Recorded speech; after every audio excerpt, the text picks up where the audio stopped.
Well, good evening, everyone. I'm delighted to welcome you all back for our latest Washington Library Book Talk Tuesday. I'm Jim Ambuske. I lead the Center for Digital History at the Washington Library. I'm also the host of the podcast Conversations at the Washington Library, where you'll find over 100 episodes featuring conversations with leading scholars and educators working in the field of early American history. Be sure to subscribe wherever you get your favorite podcasts or check us out at mountvernon.org/podcast. We are excited to bring you tonight's event free of charge, and as you might suspect, producing these programs is not necessarily free. So on this Giving Tuesday, I'd like to ask you to consider making a contribution to Mount Vernon. Even a gift of $25 will have a meaningful impact on our ability to continue bringing these types of programs, keep the lights on at the Washington Library, and quite frankly, keep my lights on here in Charlottesville. And so if you contribute before midnight tonight, your gift will be doubled thanks to matching funds from Friends of Mount Vernon. So if you are in a position to give at this time, we would appreciate you doing so, and thank you very much for your support. All right, let's get down to the main event. In November 1800, just after he moved to the new White House, John Adams composed a letter to his wife, Abigail. He concluded his letter to his dearest friend this way: I pray heaven to bestow the best of blessings on this house and all that shall hereafter inhabit it. May none but honest and wise men ever rule under its roof. As the quote suggests, God was an ever-present force in the life of John Adams and his family. And while they hoped that Providence would smile on the United States, they were mindful that they lived in a country committed to religious freedom and increasingly the separation of church and state. So the big questions we have for tonight are: how did religion help them make sense of their American world?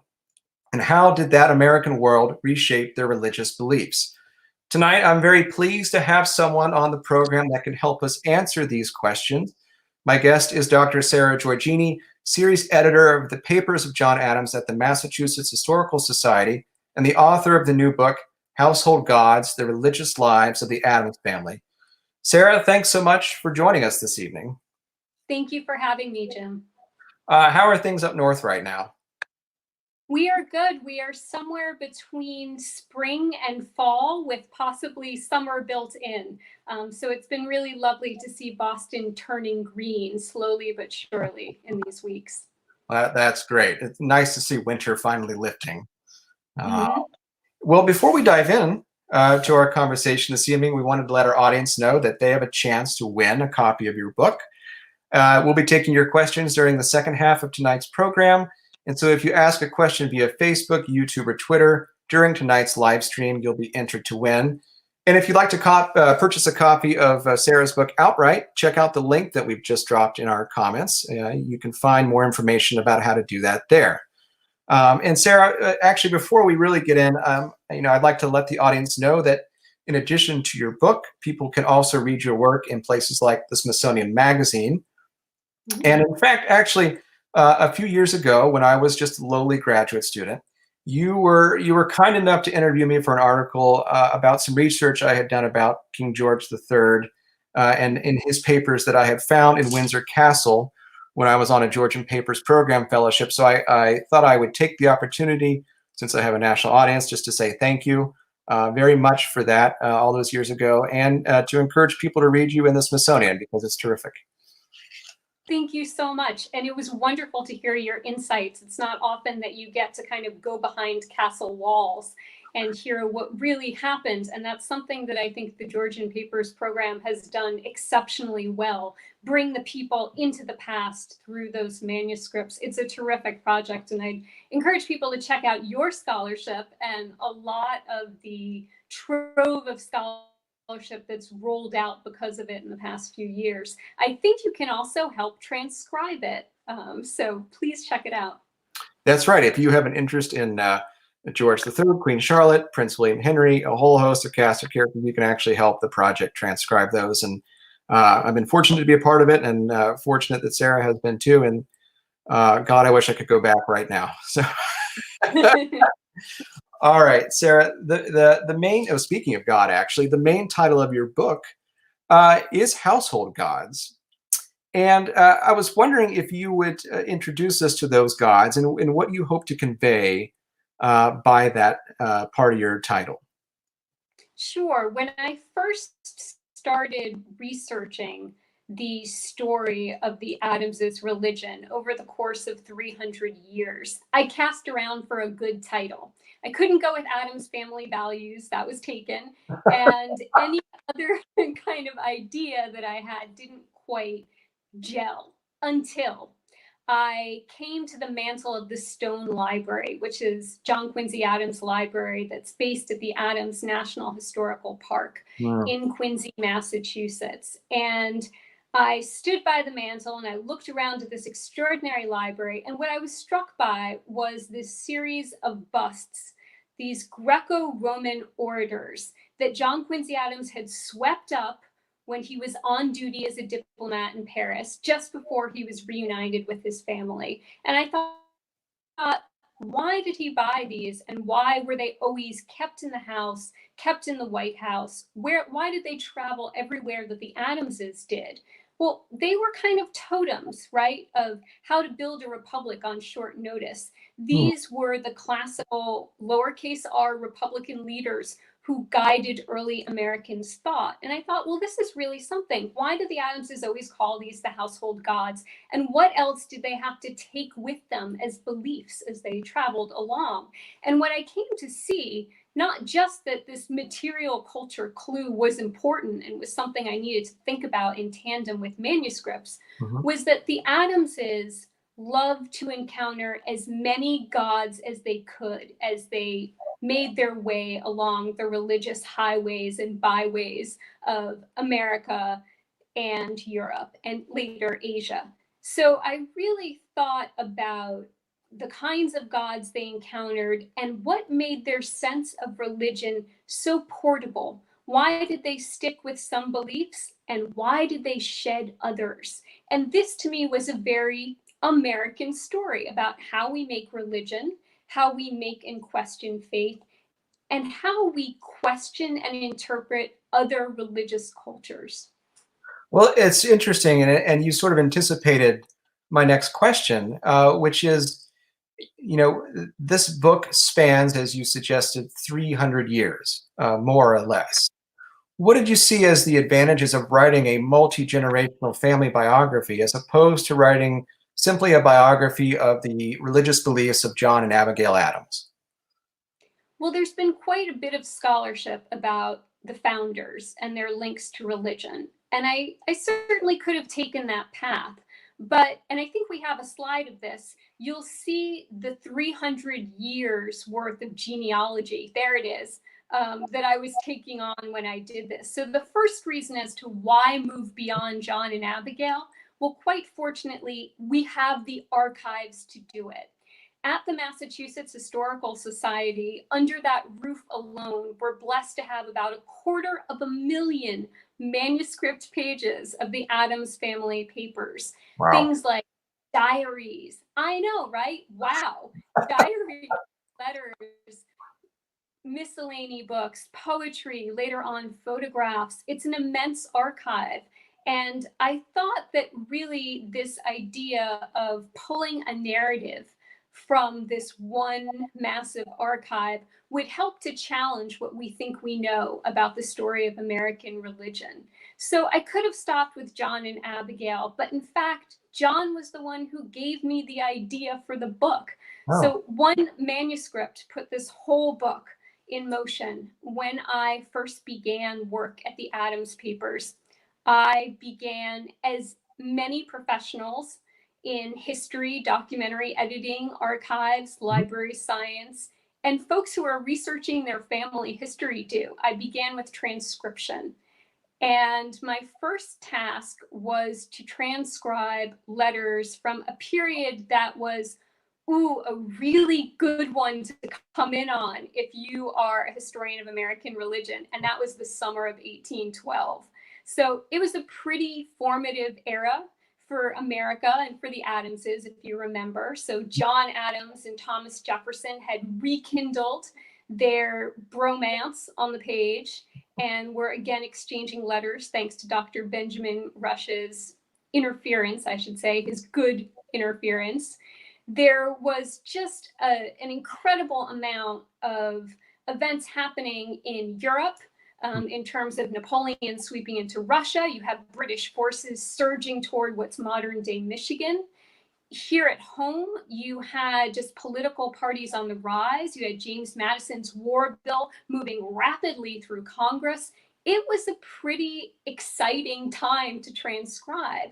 And Yeah. I had John Adams giving these long monologue-like letters, kind of cranky, kind of irritated with how he was being viewed and his legacy in the American Revolution was being viewed.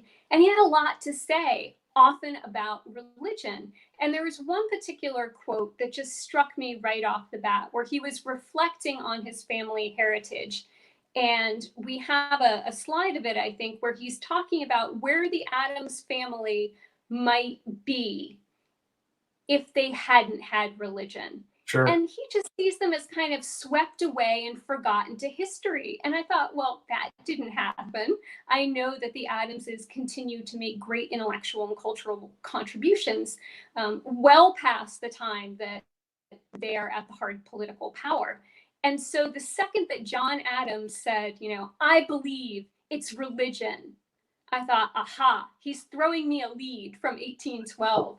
And I wanted to chase it. I think a lot of historians and researchers feel that way. I just want to see if I can bear out what John Adams is telling me. And so that's really where my quest began.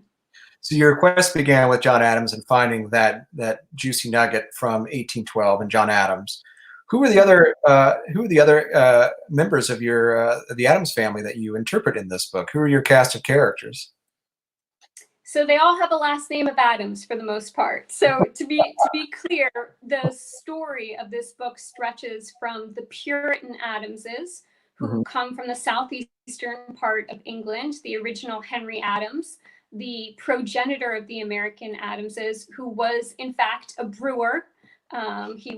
We know very little about him because we have very little manuscripts in his hand or with some kind of inkling of what his life was like. And for Henry's experience in 17th century England, I had to kind of do a lot of world building. And what I learned about that first Henry was three things that I could really know for sure. He brewed good beer, he married well, and he moved to America with a good library. So these were the three things that I somewhat knew about him. And it told me a little bit about his socioeconomic status, his affinity for the Puritan view of religion, and his desire for emigration. And that gave me a little bit of a foothold in what that very early Massachusetts Bay life must have felt like.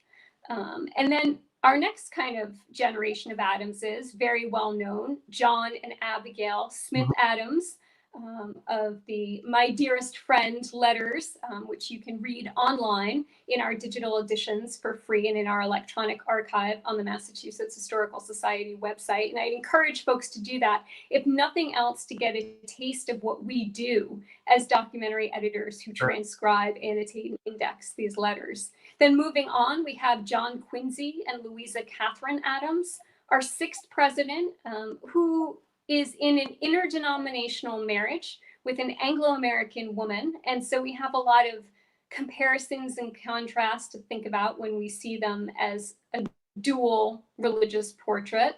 Our next Adamses, and these were the ones that worried me the most going into the project, I'll say, were our Victorian Adamses. So Charles Francis, who is the American minister to Great Britain during the Civil War, and his wife, also named Abigail.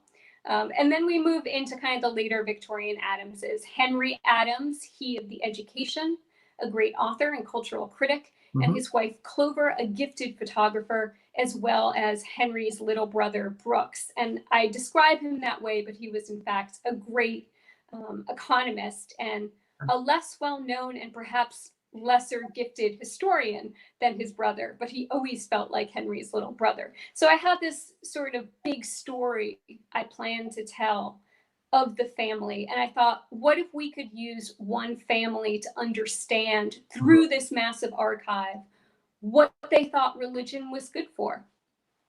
Well, and that is a huge sweep in time and in scope of different personalities. I mean, you're working from the Puritan era all the way through Jazz Age America.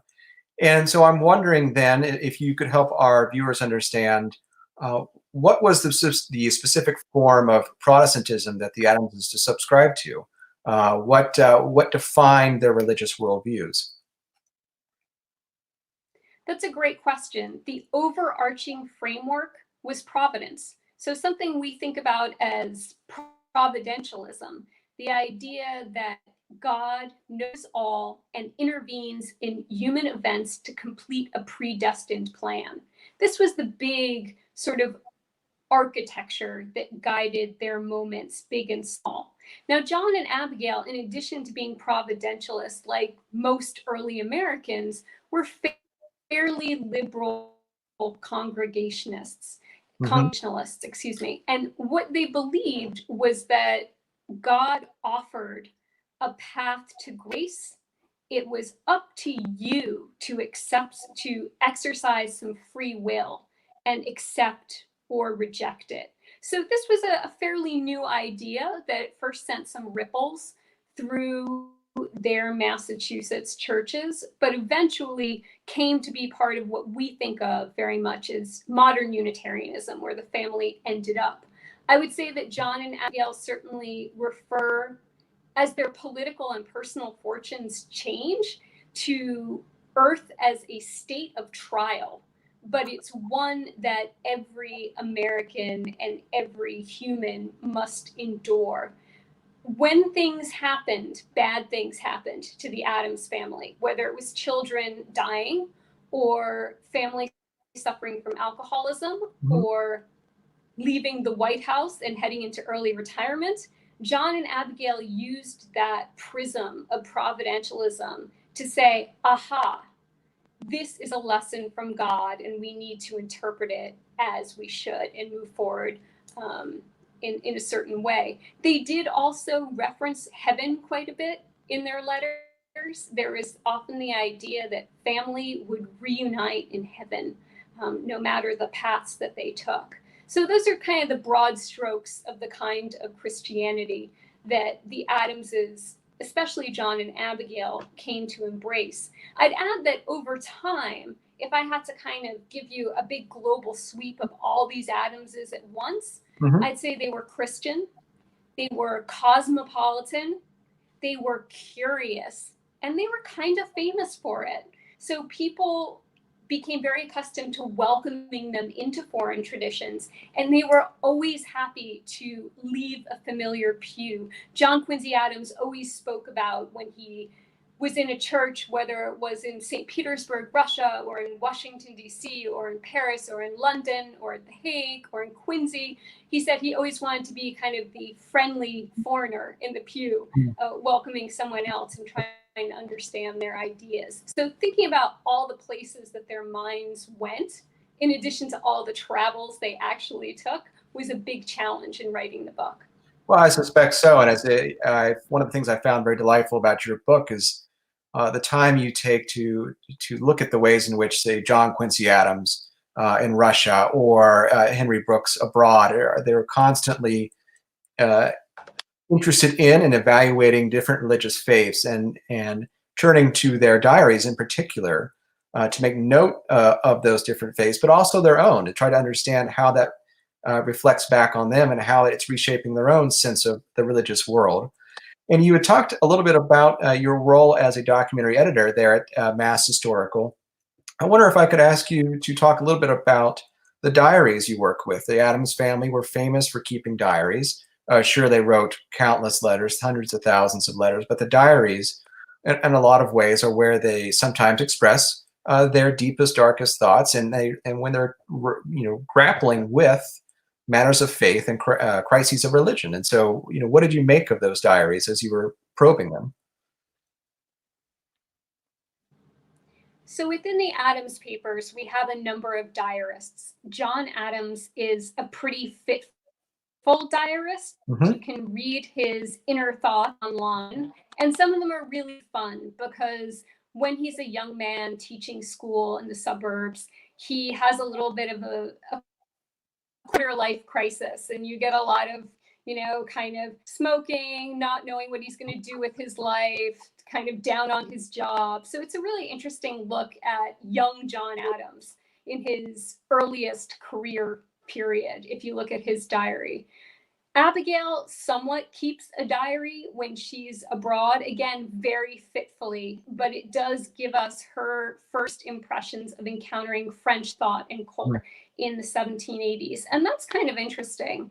But really, I have to say, the champion diarist of the Adams family is John Quincy Adams. And we do have a digital edition available of his 50 odd volumes that he kept throughout the course of his life, which are just remarkable, because when you think about John Quincy Adams as this incredibly diligent diarist, you also remember the soundtrack of nation building that accompanied his day. So here's a kid who grows up in the era of declaration, has an entire career as a diplomat and a president and a sometimes poet, and dies in an era of disunion. So for many people, his diary serves as quite literally a bookend, right, to two different parts of the American experience that are so important for us, I think, to think about and reinterpret today.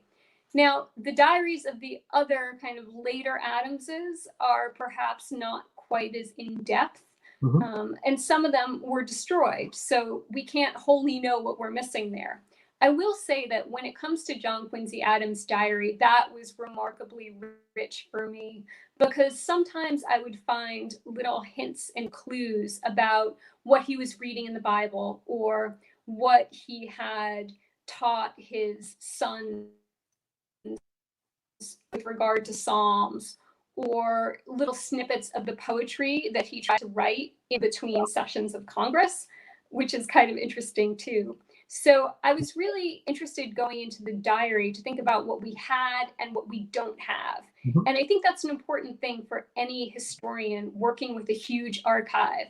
It doesn't matter how big it is, you need to listen to the silences as well. And so I was just as interested in what Louisa Catherine Adams had to say in her diary at the same time that her husband was writing. And often I get very different views. They both very much like to give sort of lay criticism of whoever they heard in the pulpit. And sometimes they disagreed on what they thought of a certain preacher, or they thought differently about a different denomination than I expected. But I think that the diaries are a remarkable source when you consider the silences and you fit them together with two other things. Correspondence, right? So the dialogues that are happening outside a journal, and also with just the greater culture. So what's the context that they're writing within? That became something that was a running thread in writing Household Gods. How do I keep up with explaining and framing 3 centuries worth of American thought and culture as it happens? And it was a really exciting thing to do.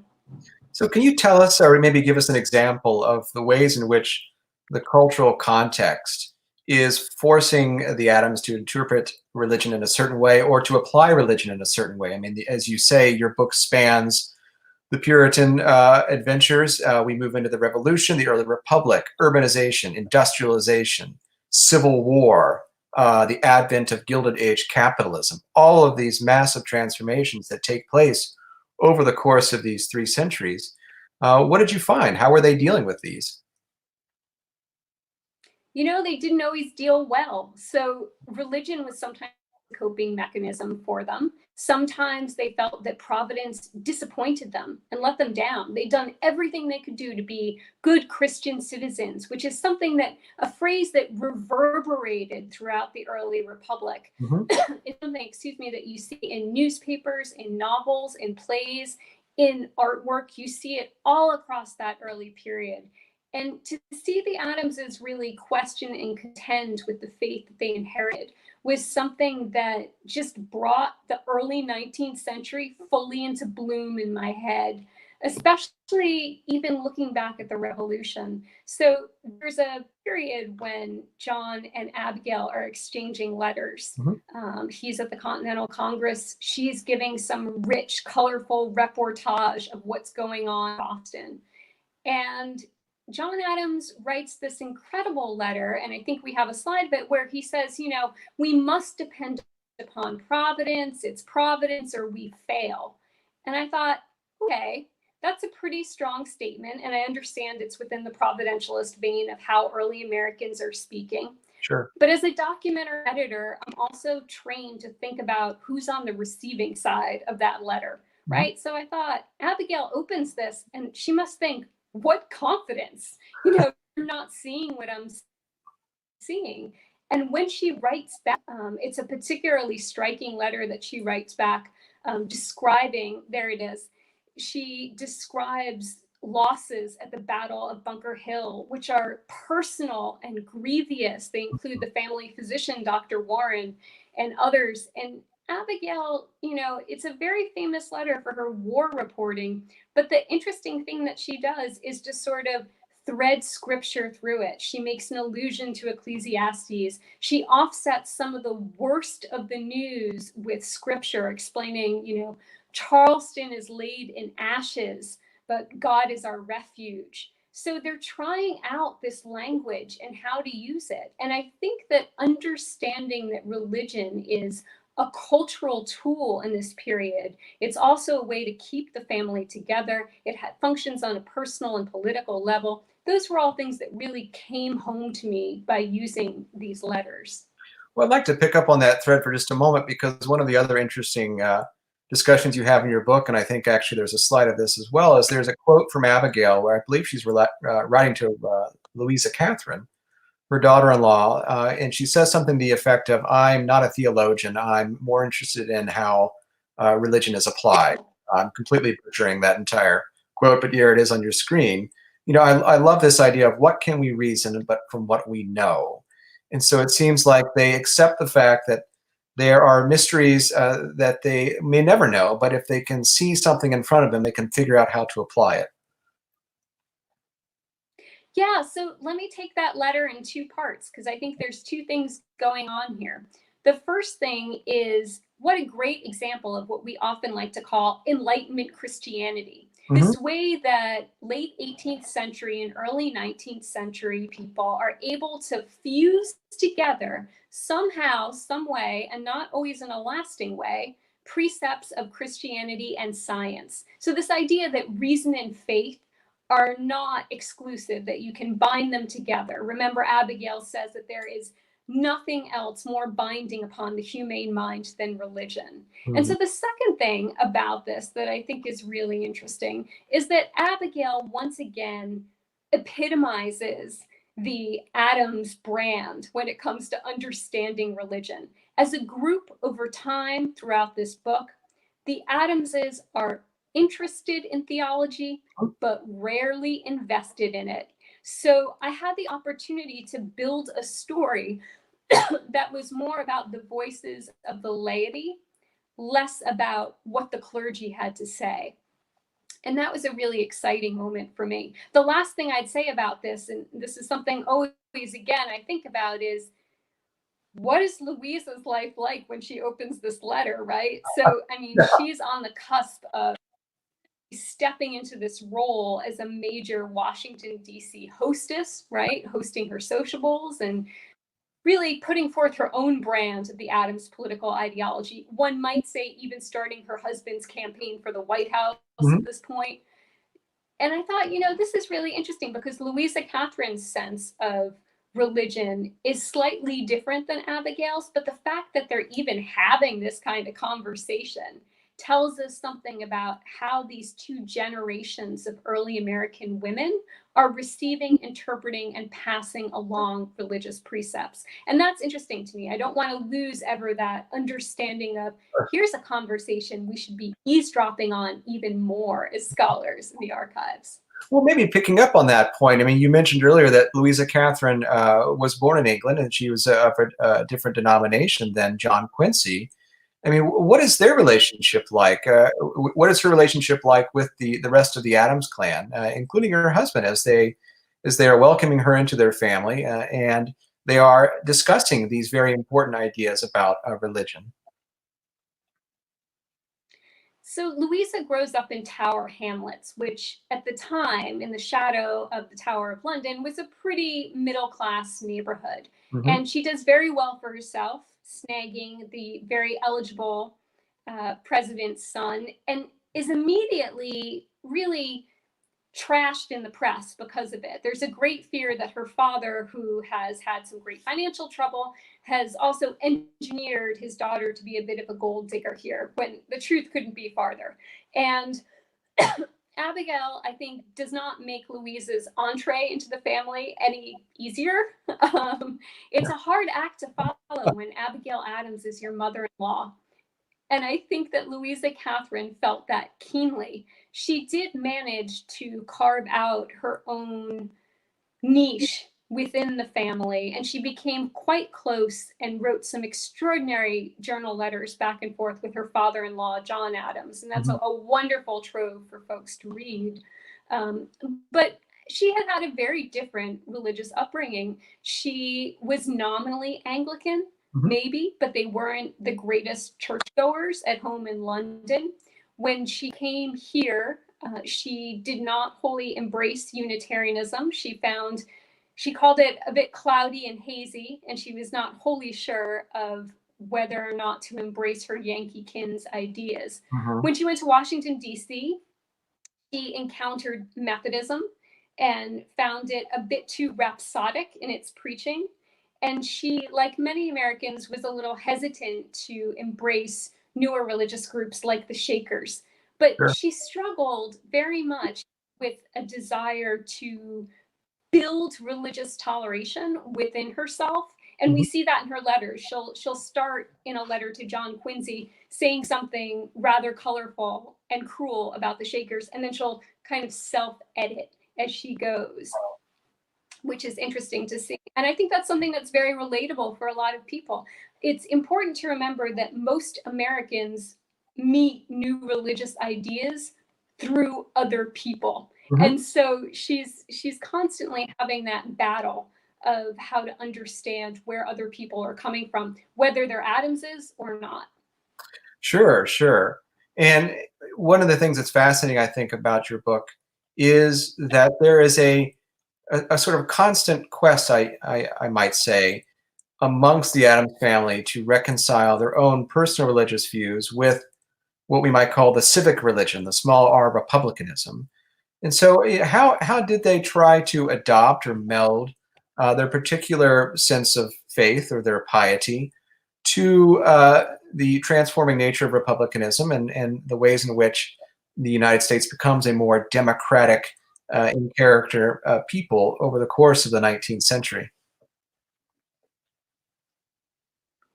So this is a great question because ultimately trying to imprint New England Christianity on people is what John Adams believes costs him another term. Mm. So in the 1790s, with Franco American relations deteriorating, he calls once but twice for a fast day.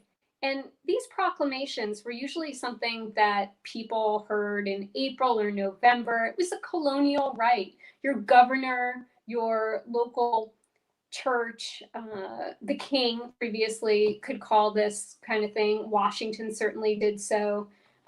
But people were really ticked off that John Adams did it under the pretense of a diplomatic feat. Uh-huh. The reason for being in intimate talks with God was a good one for most people. They saw him not as someone who was trying to be a godly Republican, but as a Republican who had just a very private, intimate knowledge of how to get God to America a certain way in foreign relations. And this just absolutely backfired on him. Protesters showed up at his door. He had to call for supplies and servants and arms. And undeterred, not having learned his lesson at all, called a second fast day. So he believed that this attempt to bring old New England rite of Christianity, which he thought everyone did, to the national arena, just completely did not translate. So that's one way. The second way that we see the Adamses sort of engaging in this whole religion that you're talking about comes with John Quincy Adams. And here, what's fun about John Quincy Adams is we have this treasure trove, diaries and letters, but we also have an idea of how to follow his money. And that's something I did for his Washington, D.C. years, because I was curious how many pews he owned. And he owned a pew was served as a trustee in several different denominations in Washington, D.C., and he moved through them. So he'd be at a Catholic church one week, he'd be at a Presbyterian church another, and he'd rotating. And this is incredibly savvy if you're a politician and you need to have all of your constituents see how Christian you are in order to be elected. So there's definitely some politicking that John Quincy Adams achieved, and he did so having learned the lessons that his father didn't. One of the things I loved about John Adams is he always sticks to his guns, but then, at JQA, he was always very good about seeing what happened before, and maybe we'll take a different course this time to greater success. Sarah, I have one last question for you before we move on to audience questions. So please, folks, if you're out there watching this evening, get your questions ready. Sarah, my last question for you is that you wrote in your introduction that we can understand the founding era, or in particularly important historical figures like the Adams family, through religion in ways that we can't generally through political biographies or social biographies. And you really want to sort of lead the charge to help reinterpret a lot of that period and a lot of these famous historical actors through religious biography. So what are we missing by not including religion or developing more religious biographies to help tell these stories? I hope we see lots of family histories of religion. I think this is something that everyone can kind of dive into and certainly explore with the resources that we have now. With regard to the Adamses, I hope to take a very familiar cast of characters and get into their inner lives and reintroduce them. And I think what we see is that American religion has quite a few more paths to explore. When scholars tell the big arc of the early American religious experience, there's a narrative that we know, and it's Puritans melding into Congregationalists, moving into liberal Protestantism, experimenting with Catholicism and non-Western beliefs, maybe a dash of atheism as we turn to the 20th century. And I thought that was the story that I was going to tell.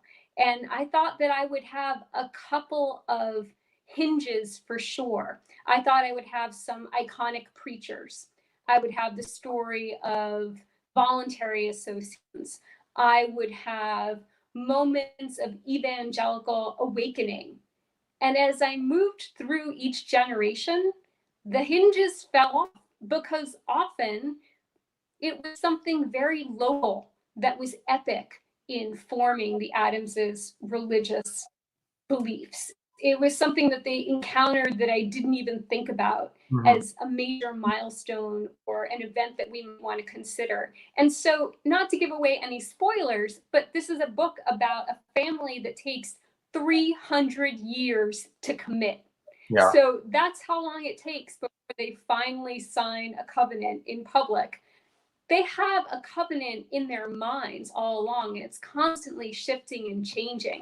And that's the story I hope to tell. And I think what we get out of that is a new understanding of the family as a place to understand religion, because churches and clergy cannot control the religious memories that families pass along. And it's in the family where religious ideas are inherited, debated, reinvented, and renewed. And I thought that was a really interesting idea to put forth. So I'd say, go forth and find out your family histories, because that's certainly something that is a wellspring for scholarship in religion and other fields. Well, you certainly have me persuaded, and you've written a wonderful book, and I think you make quite clear that religion is not a fixed point or a destination. It is very much, in fact, the journey. My journey here in asking you questions is at an end, and so let's open it up to audience questions and see what's on people's minds. Geraldine would like to know, did John and Abigail pass on the religious beliefs to their children and grandchildren? I'm sorry, how did they? Oh, did John and Abigail pass on their religion to their children and Yes, grandchildren? they did. And they absolutely did. And some of that was in the letters, and some of it was that life between the manuscripts that we have to look for. Mhm. So we have a sense of the Adamses as people who read the Bible at home, who taught children to sing psalms, who drilled them on those psalms as well as part of their education. And then we have something else, which I would love to talk about, which is Sure. the way they curated their home at that park in Quincy. So there's really wonderful. I know we often talk about religion as, reading, writing, doing, but how else do you cultivate piety? Mhm. And one of the most extraordinary finds that I had in researching household gods was walking through the Adams National Historical Park and trying to that site in a way that was useful. And one of the things that I found really interesting was in what was eventually Brooks's bedroom. It was a very small fireplace with these beautiful Delft ivory tiles that sort of border it. And Abigail had brought them back or had them sent from the Netherlands, and looked really closely. I had to bend down and kind of peer in. Mm-hmm. And what you notice first is that in this child's bedroom, every single square is a Bible tale. Wow. And the idea is that long before a child can read, they're sitting by a fire on a cold New England evening, and that image is imprinted almost immediately, right? Of different visualizations of Christian ideas and beliefs. And I thought, oh, this is how you curate religion.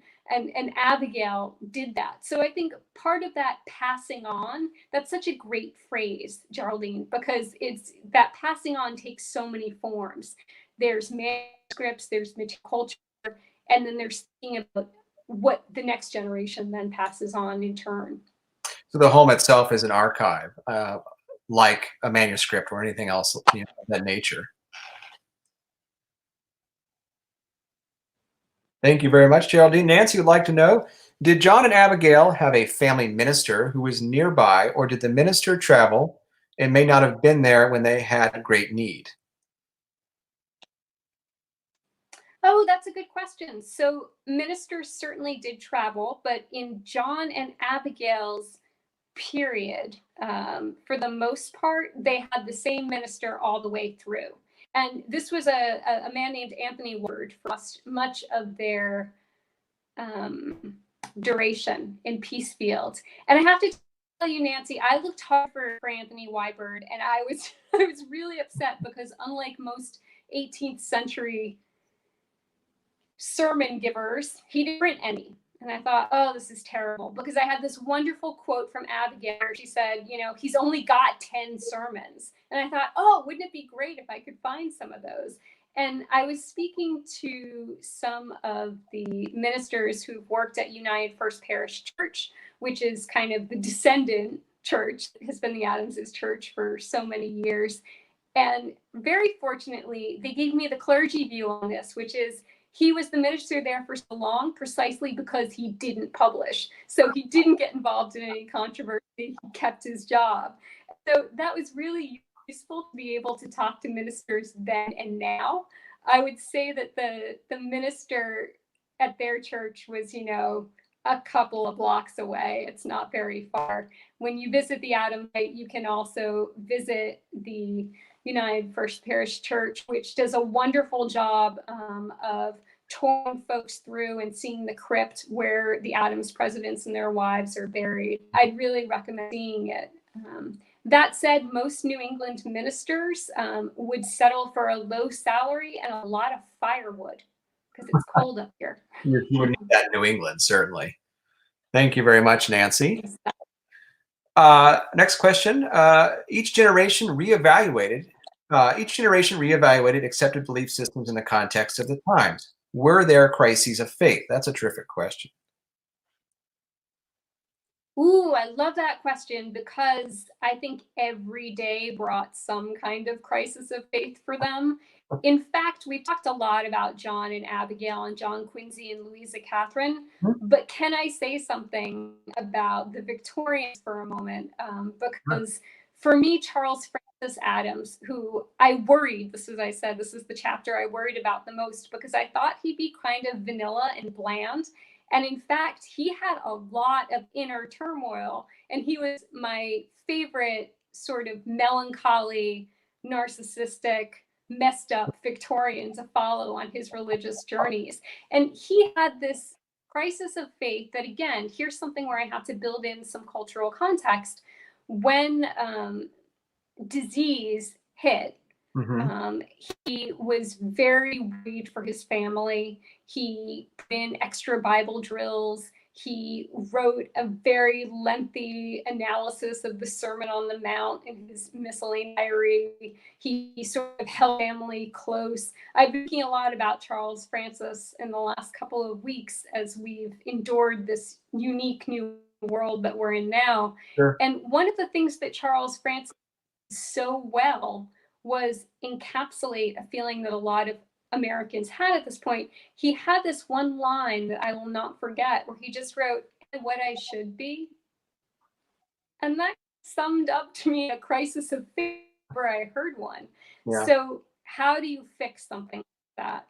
Well, Charles Francis lived through the Civil War. One of his sons fought in it. Certainly that stirred up a great deal of anxiety for him and for family. He tried his best to pray through it. But I think we'd acknowledge that Charles Francis and his sons came out of it with their providentialism broken. That is the greatest crisis of faith for most Americans in the 19th century. This idea that God would not intervene for North or South, and God would not have caused this kind of disunion. This was not the kind of America that had planned on. So there's a lot wrapped up in Charles Francis when it comes to crisis of faith. That question of, am I what I should be, is a great one, I think, to reflect on. Oh, sure. That was a terrific question. Thank you very much. Let's see what we have next here. Oh, Serena Zabin, guest a couple weeks ago. In what ways was the Adams sense of religious communal as well as individual or familial? Hi, Serena, author of a wonderful Boston Massacre book, and thank you so much for asking about the Adams' sense of community. I was just watching your interview today and thinking about how well you defined family and those personal and political levels, and I was thinking about the communal aspect of it. So these very much saw their church, their capital C congregationalism and its practice, as something that was a microcosm of what the United States could look like. So there was room for reason, there was room for science, there was room for Christianity, there was room for inquiry and progress. There was also, in the day-to-day, a vested interest in people's well-being. They came out of a lineage of New England meeting house culture, right? So a church was where you voted, there were elections, there was surgery, it was where everything happened. And that never really left their minds, especially in John and Abigail's day. The idea was the church that you went to was not just where you prayed, it was also where you magnetized to what the community needed. So they would do the same things that other New Englanders would do. When it snowed, they would shovel out the pricier pews. When it was time to put in money for evangelization efforts, they slipped in some money into the bucket.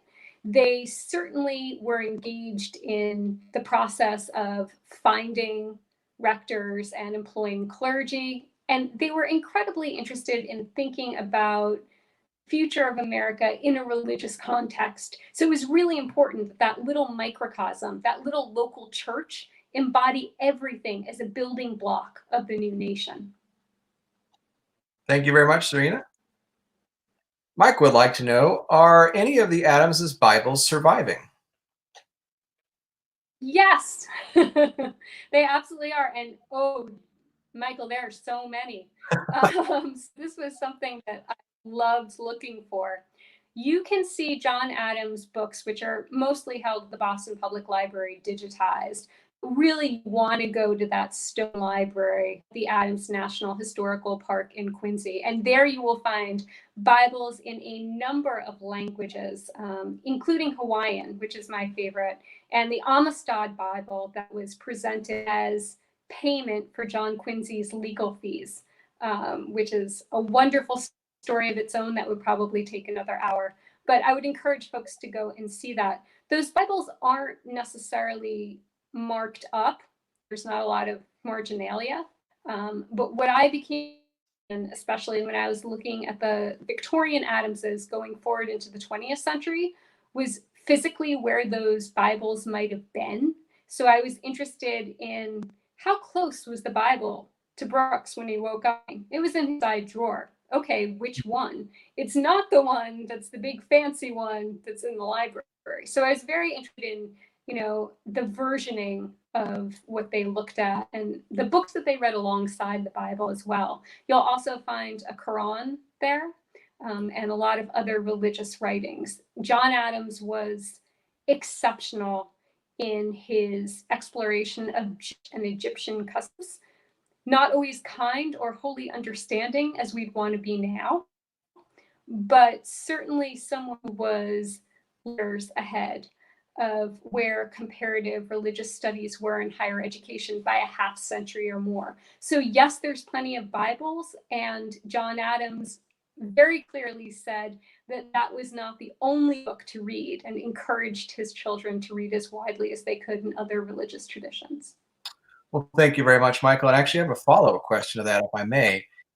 You mentioned the Amistad Case, the very famous slavery case that John Quincy Adams argued before the Supreme Court in the mid-19th century. And so I was wondering, what is the relationship between John Quincy's religious faith and his anti-slavery and abolitionist impulses? This is such a great question because John Quincy Adams has a very complicated and lengthy arc of understanding when it comes to race and slavery. He's someone who moved from the Jeffersonian emancipation vision to becoming a more strident anti-slavery advocate, as we know, overturning the gag rule in Congress.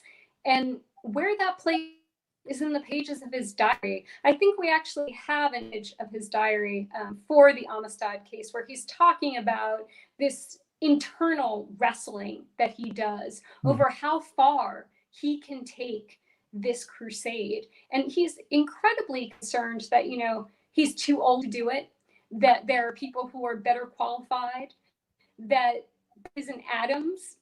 That doesn't necessarily help him. Remember that the Adamses are at the heart of political power for over a century. That doesn't mean they're terribly popular.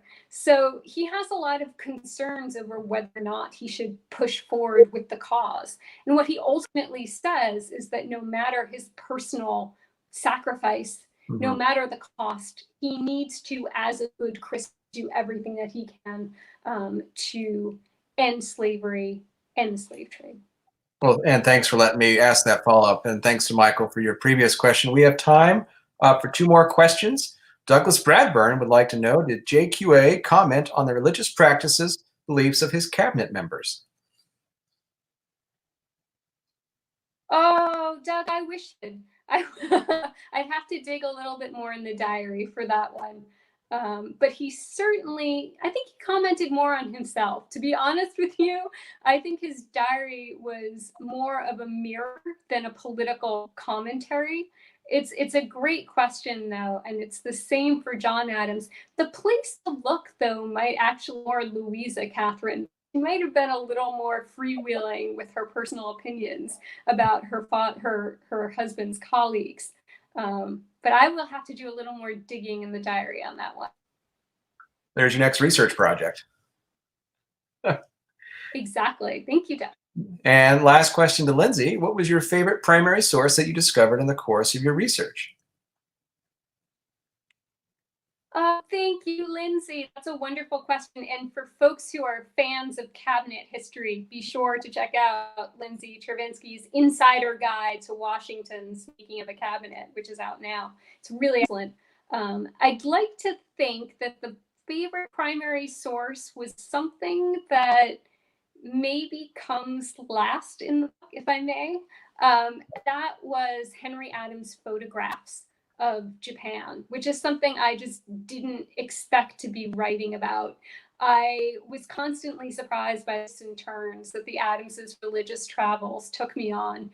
And I tried as much as I could to kind of actually walk where they walked and go to the churches and the cities that they did. I didn't have a chance to Japan, and I had, because Henry Adams' explorations of Buddhism there were fascinating, and the way that he curated them through a wholly new medium of photography just added a layer of excitement to my narrative, which had been pretty manuscript heavy at that point.